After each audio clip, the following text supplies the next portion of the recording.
नमस्ते दोस्तों, मैं हूँ डॉ राजेश वर्मा और बुजुर्गों की देखभाल करना मेरा जुनून है। आज हम एक बहुत ही महत्वपूर्ण विषय पर बात करने जा रहे हैं और वह है आपके गुर्दे यानी किडनी का स्वास्थ्य। उच्च क्रिएटिनिन स्तर गुर्दे की बीमारी का संकेत देता है और इसे कम रखने से आप गुर्दे की गंभीर समस्याओं से जुड़े दर्द और महंगे उपचार जैसे डायलिसिस से बच सकते हैं। अपने क्रिएटिनिन स्तर को कम करने और स्वस्थ किडनी बनाए रखने के लिए इन 7 सरल आदतों को अपनाएं। शुरू करने से पहले कृपया ध्यान दें कि इस चर्चा में दी गई सभी जानकारी वास्तविक लोगों द्वारा बनाई गई है, तथ्यों की पूरी तरह से जांच की गई है, निष्पक्ष है और योग्य पेशेवरों द्वारा समीक्षा की गई है। साथ बिना डॉक्टर की सलाह के दर्द निवारक दवाएं लेने से बचें। दर्द, सर्दी, फ्लू और बुखार के लक्षणों वाले लोग अक्सर बिना डॉक्टर की पर्ची के मिलने वाली दर्द निवारक दवाएं लेते हैं, जिन्हें NSAID कहा जाता है, जिसमें इबुप्रोफेन और एस्पिरिन शामिल हैं। NSAID युक्त दवाएं गुर्दे की बीमारी वाले लोगों के लिए हानिकारक हो सकती हैं। दूसरे शब्दों में, जब गुर्दे ठीक से काम नहीं कर रहे होते हैं तो वे रक्त वाहिकाओं को खुला रखने और रक्त प्रवाह को बेहतर बनाने के लिए प्रोस्टाग्लैंडिन नामक रसायनों पर निर्भर हो सकते हैं। दर्द निवारक दवाओं का एक परिणाम गुर्दे में प्रोस्टाग्लैंडिन के उत्पादन को रोकना है, जिससे आवश्यक रक्त प्रवाह में बाधा आती है। 2021 के एक अध्ययन में जांच की गई कि एस्पिरिन के उपयोग ने गंभीर गुर्दे की बीमारी वाले रोगियों को कैसे प्रभावित किया, जो डायलिसिस पर नहीं थे। जिन मरीजों ने एस्पिरिन ली, उनमें डायलिसिस शुरू करने का जोखिम 15% अधिक था।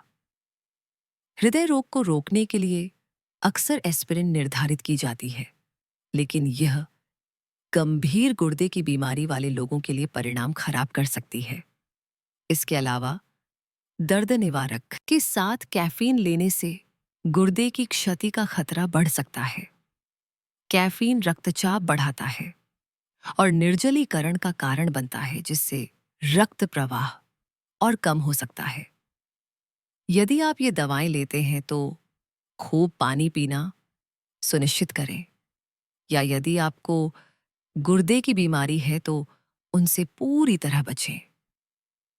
यदि आपको गुर्दे की पुरानी बीमारी है तो आप सोच रहे होंगे कि दर्द के इलाज के लिए कौन सी दवाएं सुरक्षित हैं। शुरुआती चरणों में कुछ दिनों के लिए ये दवाएं लेना कम जोखिम वाला हो सकता है।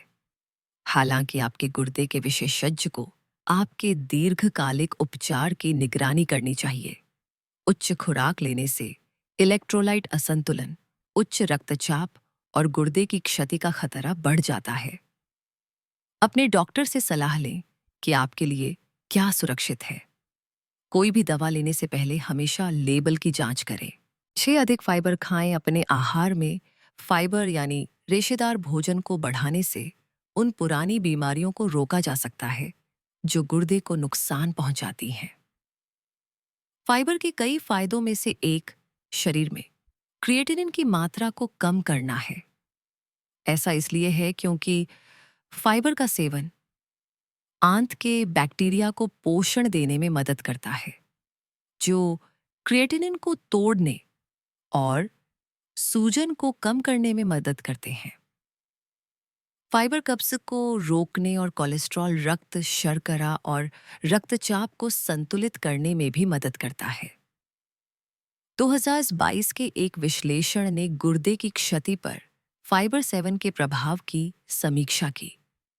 एक अध्ययन में पाया गया कि गुर्दे की बीमारी वाले व्यक्ति जो पश्चिमी आहार का सेवन कम करते हैं और पौधों पर आधारित आहार अपनाते हैं, उनकी जीवित रहने की दर अधिक होती है। वयस्कों को प्रतिदिन अच्छी मात्रा में फाइबर का सेवन करना चाहिए। फाइबर सभी पौधों के खाद्य स्रोतों में मौजूद होता है, जिसमें फल, सब्जियां, साबुत अनाज और फलियां जैसे राजमा, छोले, और दालें शामिल हैं। वयस्कों को रोजाना साबुत अनाज और साप्ताहिक रूप से फलियां खानी चाहिए। इसके अलावा उन्हें अपने दैनिक आहार में फल और सब्जियां शामिल करनी चाहिए। एक आहार विशेषज्ञ उन लोगों के लिए उचित सिफारिशें प्रदान कर सकता है जिन्हें अपने रक्त पोटेशियम के स्तर पर नजर रखनी चाहिए, जैसे कि डायलिसिस के रोगी। कम पोटेशियम और उच्च फाइबर वाले खाद्य पदार्थों के उदाहरणों में फलियां, सब्जियां जैसे पकी हुई ब्रोकली, पत्ता गोभी, मूली, चुकंदर, और फूल गोभी और विशिष्ट फल जैसे नाशपाती, सेब, स्ट्रॉबेरी और तरबूज शामिल हैं। हालांकि ओट्स भी फायदेमंद हो सकते हैं। अपनी उपज में आधे से अधिक पोटेशियम को कम करने के लिए कटे हुए फलों और सब्जियों को ठंडे पानी में धोएं।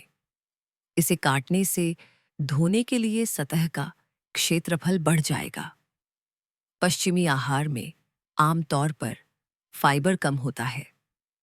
पौधों से भरपूर संपूर्ण खाद्य आहार पर स्विच करने से फाइबर का सेवन बढ़ सकता है और गुर्दे के स्वास्थ्य की रक्षा हो सकती है। क्या आपको हमारी चर्चा पसंद आ रही है? अगर ऐसा है तो कृपया लाइक बटन दबाकर हमें संकेत दें और हम इस तरह की और सामग्री बनाएंगे। 5 नमक का सेवन सीमित करें। आपके डॉक्टर ने शायद आपसे आपके नमक के सेवन के बारे में पूछा होगा, क्योंकि बहुत अधिक नमक खाने से क्रिएटिनिन का स्तर बढ़ सकता है, जबकि सोडियम, जो नमक का एक तत्व है, स्वस्थ शारीरिक कार्यों के लिए आवश्यक है। हम में से अधिकांश लोग इसका अत्यधिक मात्रा में सेवन करते हैं। हमारे आहार में अधिकांश सोडियम प्राकृतिक स्रोतों या घर के बने भोजन में मिलाए गए नमक के बजाय प्रसंस्कृत खाद्य पदार्थों यानी पैकेट बंद खाने और होटल के भोजन से आता है। अध्ययनों के अनुसार गुर्दे की बीमारी के शुरुआती से लेकर गंभीर चरणों वाले लोग कम सोडियम वाले आहार से लाभ उठा सकते हैं। शुरुआती चरणों में आहार ने मूत्र में प्रोटीन को कम किया और रक्तचाप की दवाओं की प्रभावशीलता को बढ़ाया। बाद के चरणों में कम गुर्दे के कार्य के साथ नमक प्रतिबंधित आहार ने शरीर में अतिरिक्त तरल पदार्थ को रोकने और आवश्यक डायलिसिस सत्रों की मात्रा को कम करने में मदद की। अतिरिक्त नमक शरीर के तरल पदार्थ और रक्तचाप को बढ़ाता है। गुर्दे के भीतर उच्च दबाव और अतिरिक्त तरल पदार्थ इसकी रक्त वाहिकाओं को संकीर्ण कर देते हैं। संकुचित वाहिकाओं पर रक्त प्रवाह का बल उन्हें नुकसान पहुंचाता है और निस्पंदन प्रणाली के माध्यम से बहने वाले रक्त को सीमित करता है। अपर्याप्त निस्पंदन के कारण शरीर में क्रिएटिनिन सहित अपशिष्ट जमा हो सकता है, जिससे समय के साथ क्रिएटिनिन का स्तर बढ़ जाता है। उच्च रक्तचाप और दिल के बढ़ने को रोकने के लिए डायलिसिस पर रहने वाले लोगों के लिए नमक का सेवन सीमित करना महत्वपूर्ण है। इसका कारण यह है कि डायलिसिस मशीनें शरीर में अतिरिक्त नमक को पूरी तरह से संतुलित नहीं कर सकती हैं। कम सोडियम वाले आहार का पालन करने से गुर्दे की बीमारी वाले लोगों के लिए बेहतर प्रबंधन और परिणाम हो सकते हैं। बिना किसी स्वास्थ्य चिंता वाले 14 वर्ष और उससे अधिक उम्र के व्यक्तियों के लिए सोडियम का सेवन प्रतिदिन 230 मिलीग्राम तक सीमित करने की सलाह दी जाती है, जो 1 चम्मच टेबल नमक के बराबर है। गुर्दे की बीमारी वाले रोगियों को रोजाना 1500 मिलीग्राम से कम या 1 चम्मच टेबल नमक के 3/4 से थोड़ा कम खाना चाहिए। मुख्य रूप से संपूर्ण खाद्य पदार्थों से युक्त आहार आमतौर पर आपके समग्र नमक सेवन को कम करेगा। उच्च सोडियम वाले खाद्य पदार्थ प्रसंस्कृत, डिब्बाबंद या रेस्तरां में पकाए जाने वाले होते हैं। कम सोडियम वाले संपूर्ण खाद्य पदार्थ खाने और खाद्य लेबल पढ़ने की आदत बनाएं। 400 मिलीग्राम से अधिक नमक वाले पैकेट बंद खाद्य पदार्थों से बचें। इसके अलावा अपने भोजन में मसाला डालते समय कम नमक का प्रयोग करें और याद रखें कि सेंधा नमक और नियमित नमक में सोडियम की मात्रा समान होती है। अंत में नमक के बजाय अपने भोजन को स्वादिष्ट बनाने के लिए जड़ी बूटियों और मसालों का उपयोग करने का प्रयास करें। 4 नियमित व्यायाम करें, लेकिन अधिक परिश्रम से बचें। गुर्दे की बीमारी वाले लोगों में आमतौर पर शारीरिक गतिविधि का स्तर कम होता है। हालांकि एक नियमित व्यायाम कार्यक्रम क्रिएटिनिन के स्तर और गुर्दे की कार्यक्षमता में सुधार करने के लिए दिखाया गया है। व्यायाम सूजन को कम करके और अपशिष्ट उत्पादों के निर्माण के कारण ऊतक क्षति को धीमा करके गुर्दे के कार्य का समर्थन करता है। इसके अलावा यह गुर्दे की छोटी रक्त वाहिकाओं और नलिकाओं में रक्त के प्रवाह को बढ़ाने में भी मदद कर सकता है। कई अध्ययन गुर्दे की बीमारी वाले रोगियों में उचित व्यायाम के लाभों को दिखाते हैं। 2022 में प्रकाशित एक अध्ययन ने गुर्दे की बीमारी वाले व्यक्तियों के लिए व्यायाम दिशा निर्देश निर्धारित करने के लिए पिछले शोध की समीक्षा की। शोधकर्ताओं ने पाया कि जिन लोगों ने 6 महीने तक नियमित रूप से सुरक्षित एरोबिक और शक्ति प्रशिक्षण किया, उन्होंने सबसे अधिक लाभ और सुधार प्राप्त किया। एक व्यायाम प्रशिक्षण कार्यक्रम आपके फिटनेस स्तर के अनुरूप होना चाहिए, जिसमें आपकी सांस, हृदय गति और पसीने की प्रतिक्रिया पर विचार किया जाना चाहिए। अपनी व्यायाम दिनचर्या को कम तीव्रता वाली गतिविधि के साथ शुरू करना सबसे अच्छा है। इसमें चलना, तैरना या कई बार हल्के वजन उठाना शामिल हो सकता है। एक बार जब आपका शरीर गतिविधि के साथ सहज हो जाता है, तो आप धीरे धीरे अपने व्यायाम की आवृत्ति, लंबाई और तीव्रता को बदलकर इसे बढ़ा सकते हैं। धीरे धीरे आप दौड़ने, साइकिल चलाने या भारी वजन के साथ प्रशिक्षण जैसे उच्च तीव्रता वाले व्यायामों तक भी काम कर सकते हैं। सर्वोत्तम परिणाम प्राप्त करने के लिए अपने व्यायाम सत्रों को पूरे सप्ताह में विभाजित करने का प्रयास करें। सुनिश्चित करें कि आप हाइड्रेटेड रहें और खुद को अधिक गर्म होने से बचाएं, विशेष रूप से गर्म वातावरण में। यह अधिक परिश्रम को रोकने में मदद कर सकता है, जिससे गुर्दे की जटिलताएं हो सकती हैं। साथ ही गुर्दे की बीमारी, मधुमेह या हृदय रोग वाले रोगियों को तीव्रता जोड़ने से पहले अपने शरीर को व्यायाम के लिए समायोजित होने देना चाहिए। यदि आपको चक्कर आते हैं, सीने में जकड़न दर्द होता है या व्यायाम करते समय सांस नहीं ले पाते हैं, तो अपनी गतिविधि तुरंत रोक दें और फिर से शुरू करने से पहले अपने स्वास्थ्य चिकित्सक से परामर्श लें।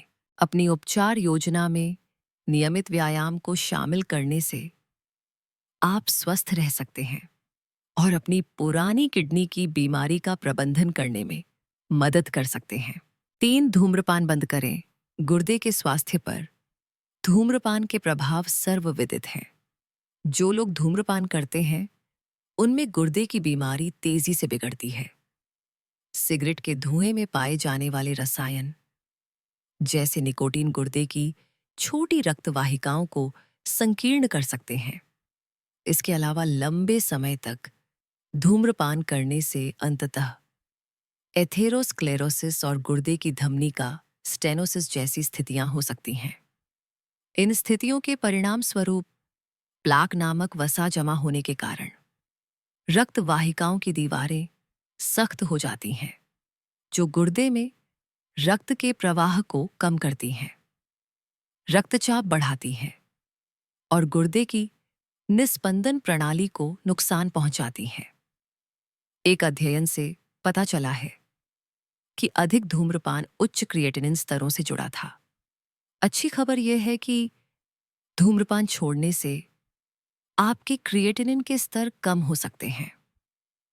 आप जितनी देर तक धूम्रपान से परहेज करेंगे, गुर्दे की और क्षति का जोखिम उतना ही कम होगा। हालांकि धूम्रपान छोड़ना एक कठिन आदत हो सकती है। सौभाग्य से धूम्रपान छोड़ने में आपकी मदद करने के लिए कई उपकरण मौजूद हैं। अपने डॉक्टर से संसाधनों के लिए पूछें, जैसे परामर्श दवाएं या निकोटीन गम। प्रियजनों से समर्थन जुटाएं और छोड़ने की तारीख चुनें। चुनौतियों के लिए तैयार रहें। धूम्रपान मुक्त स्थानों पर जाने या धूम्रपान न करने वाले दोस्तों के साथ समय बिताने जैसी आदतों को बदलने से छोड़ना आसान हो सकता है। आपको कठिन भावनाओं से निपटने के तरीके खोजने की आवश्यकता हो सकती है, जैसे कि गहरी सांस लेना और ध्यान जैसी विश्राम विधियों का उपयोग करना। 2 अच्छी गुणवत्ता वाली नींद लें। गुर्दे की पुरानी बीमारी वाले लोगों में नींद की गड़बड़ी आम है। सामान्य कारणों में रात में पैरों में असुविधाजनक मरोड़, जिसे रेस्टलेस लेग सिंड्रोम कहा जाता है, मानसिक स्वास्थ्य स्थितियां, स्लीप एपनिया और दवाओं के दुष्प्रभाव शामिल हैं। इसके अतिरिक्त गुर्दे की गंभीर बीमारी वाले लोगों को खराब गुर्दे के कार्य के कारण, विषाक्त पदार्थों के निर्माण और रासायनिक असंतुलन के कारण सोने में समस्या हो सकती है। नियमित डायलिसिस से गुजरने वाले मरीज सत्रों के दौरान सो सकते हैं, जिससे नींद जागने का चक्र असंतुलित हो जाता है। 6 से 8 घंटे की नियमित उच्च गुणवत्ता वाली नींद लेने से क्रिएटिनिन का स्तर कम हो सकता है और गुर्दे की क्षति की प्रगति को रोका जा सकता है। उच्च गुणवत्ता वाली नींद, नींद की गड़बड़ी, जैसे कि सो जाने में कठिनाई या सोते रहने में कठिनाई से जुड़ी है। जबकि तंत्र पूरी तरह से समझा नहीं गया है, उचित नींद गुर्दे की बीमारी के जोखिम कारकों को कम करती है, जैसे मधुमेह, मोटापा और उच्च रक्तचाप। यह शरीर की सूजन को भी ट्रिगर कर सकता है, जिससे गुर्दे की निस्पंदन प्रणाली को नुकसान हो सकता है। अच्छी गुणवत्ता वाली नींद लेना भी निवारक हो सकता है। 2019 के एक अध्ययन में पाया गया कि 8 साल की अवधि में जिन लोगों को नींद की गड़बड़ी या खराब गुणवत्ता वाली नींद थी, जो 4 घंटे से कम सोते थे या जो नींद की दवा लेते थे, उनमें गुर्दे की पुरानी बीमारी विकसित होने का खतरा बढ़ गया था। नींद की गुणवत्ता और मात्रा पर ध्यान केंद्रित करके लोग गुर्दे की क्षति को बिगड़ने से रोकने में सक्षम हो सकते हैं। खराब गुणवत्ता वाली नींद की जल्दी पहचान आवश्यक है और गुर्दे के कार्य को बिगड़ने से रोकने के लिए इसे संबोधित किया जाना चाहिए। उपचारों में बेचैन पैरों को रोकने या कम करने के लिए दवाएं लेना, सो जाने या सोते रहने में मदद करने के लिए थेरेपी का उपयोग करना और स्लीप एपनिया को सुधारने के लिए डायलिसिस के दौरान पर्याप्त तरल पदार्थ निकालना शामिल है। एक अधिक पौधे आधारित भोजन खाएं। मुख्य रूप से पौधे आधारित आहार, यानी शाकाहारी भोजन का पालन करने से आपको अपने गुर्दे के कार्य को बेहतर बनाने और अपने क्रिएटिनिन के स्तर को कम करने में भी मदद मिलेगी। ये गुर्दे की बीमारी वाले लोगों के लिए सुरक्षित है और इसके अतिरिक्त डायलिसिस की आवश्यकता में देरी करते हैं। मुख्य रूप से पौधे आधारित खाद्य पदार्थ खाने से अस्वास्थ्यकर कोलेस्ट्रॉल, वजन, रक्त शर्करा और रक्तचाप के स्तर का बेहतर प्रबंधन भी होता है। ये लाभ हृदय रोग, उच्च रक्तचाप और मधुमेह से जुड़ी गुर्दे की जटिलताओं को रोकते हैं या कम करते हैं। 2023 में प्रकाशित एक अध्ययन ने गुर्दे की बीमारी के विभिन्न चरणों वाले लोगों में 5 वर्षों तक पौधे आधारित आहार का पालन करने के प्रभावों का आकलन किया। वास्तव में शोधकर्ताओं ने पाया कि जिन लोगों ने अधिक मांस और प्रसंस्कृत खाद्य पदार्थ जैसे मैदा और चावल और शर्करा युक्त खाद्य पदार्थ और पेय का सेवन किया, उनकी जीवन प्रत्याशा कम थी और गुर्दे की बीमारी के परिणाम खराब थे। अधिक पौधे और कम मांस और प्रसंस्कृत खाद्य पदार्थ का सेवन गुर्दे की बीमारी वाले लोगों के लिए फायदेमंद है, तब और भी अधिक जब बीमारी अपने शुरुआती चरणों में हो। जब आप संपूर्ण भोजन पौधे आधारित आहार खाने की आदत विकसित करते हैं तो आप ज्यादातर फल सब्जियां और साबुत अनाज खाते हैं जो गुर्दे के रोगियों के लिए उपयुक्त हैं। आप फलियां, बीज मेवे, जड़ी बूटियां और मसाले भी खाएंगे। अंत में आप मांस, डेयरी और प्रसंस्कृत भोजन के सेवन से बचेंगे या सीमित करेंगे। अपने आहार में अधिक पौधों को शामिल करने से आपके एंटीऑक्सीडेंट का स्तर बढ़ता है जो गुर्दे के ऊतकों की क्षति को कम करता है। फास्फोरस आमतौर पर डेयरी उत्पादों में पाया जाता है। गुर्दे की बीमारी वाले लोगों में हड्डियों और रक्त वाहिकाओं के लिए हानिकारक होता है। कम मांस खाने से रक्त में प्रोटीन की मात्रा कम हो जाती है, जिसके परिणाम स्वरूप एसिड का स्तर कम हो जाता है। जब एसिड का स्तर बहुत अधिक होता है तो गुर्दे को सही एसिड बेस संतुलन बनाए रखने के लिए अधिक मेहनत करनी पड़ती है। यह गुर्दे की निस्पंदन प्रणाली को नुकसान, सूजन, मांसपेशियों की बर्बादी और हड्डियों के टूटने की ओर ले जाता है। प्रसंस्कृत खाद्य पदार्थों से बचकर आप उच्च नमक, चीनी, अस्वास्थ्यकर तेल और कृत्रिम खाद्य योजक के हानिकारक प्रभावों को सीमित कर सकते हैं। इस खंड में हमने आपके क्रिएटिनिन के स्तर को कम करने में मदद करने के लिए किए जा सकने वाले प्रमुख आदत परिवर्तनों पर चर्चा की। नियमित रूप से व्यायाम करना और अधिक परिश्रम को रोकना, अधिक फाइबर और पौधों से भरपूर आहार खाना और नमक का सेवन सीमित करना। अन्य में बिना डॉक्टर की पर्ची के मिलने वाली दर्द निवारक दवाओं से बचना, नींद में सुधार करना और धूम्रपान बंद करना शामिल है। आगे हम चर्चा करेंगे कि विशेषज्ञ को कब दिखाना है और कौन से अतिरिक्त परीक्षणों की आवश्यकता हो सकती है। निदान तक पहुंचना: जब मांसपेशियों की कोशिकाएं टूटती हैं तो क्रिएटिनिन नामक प्रोटीन उपोत्पाद रक्त प्रवाह में घूमता है। गुर्दे अंततः रक्त से क्रिएटिनिन को छानते हैं जो फिर मूत्र के माध्यम से शरीर से बाहर निकल जाता है। क्रिएटिनिन परीक्षण मूत्र और रक्त दोनों में स्तरों को मापकर गुर्दे के कार्य का आकलन करता है। डॉक्टर गुर्दे की क्षति को जल्दी या मौजूदा क्षति के बिगड़ने की पहचान करने के लिए क्रिएटिनिन की निगरानी करते हैं। बढ़ता हुआ स्तर धीमी गुर्दे की निस्पंदन दर का संकेत दे सकता है। उच्च क्रिएटिनिन स्तर के कई कारण हैं। कुछ गुर्दे की क्षति का परिणाम नहीं है। इनमें उच्च तीव्रता वाले व्यायाम से मांसपेशियों का टूटना या मांसपेशियों की बर्बादी शामिल हो सकती है। अन्य संभावित कारणों में गर्भावस्था, खराब जलयोजन, पके हुए मांस में आहार, प्रोटीन और बॉडी बिल्डिंग सप्लीमेंट शामिल हैं। बढ़े हुए क्रिएटिनिन स्तरों के लिए गुर्दे से संबंधित कारक संक्रमण, कुछ दवाएं या गुर्दे की पथरी, ट्यूमर या चोटों के कारण रुकावटें हो सकती हैं जो मूत्र के प्रवाह में बाधा डाल सकती हैं।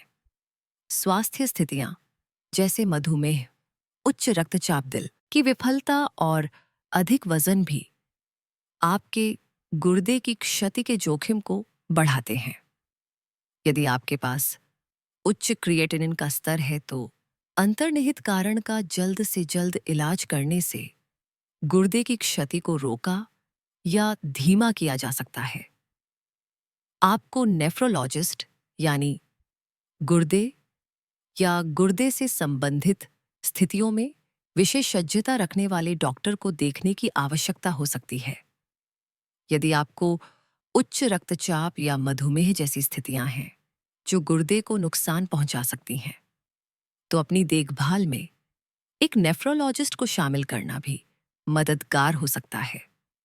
आपके चिकित्सा इतिहास के बारे में जानने और शारीरिक परीक्षा करने के बाद आपका नेफ्रोलॉजिस्ट आपके उच्च क्रिएटिनिन के कारण को निर्धारित करने में मदद करने के लिए लैब परीक्षणों का आदेश देगा।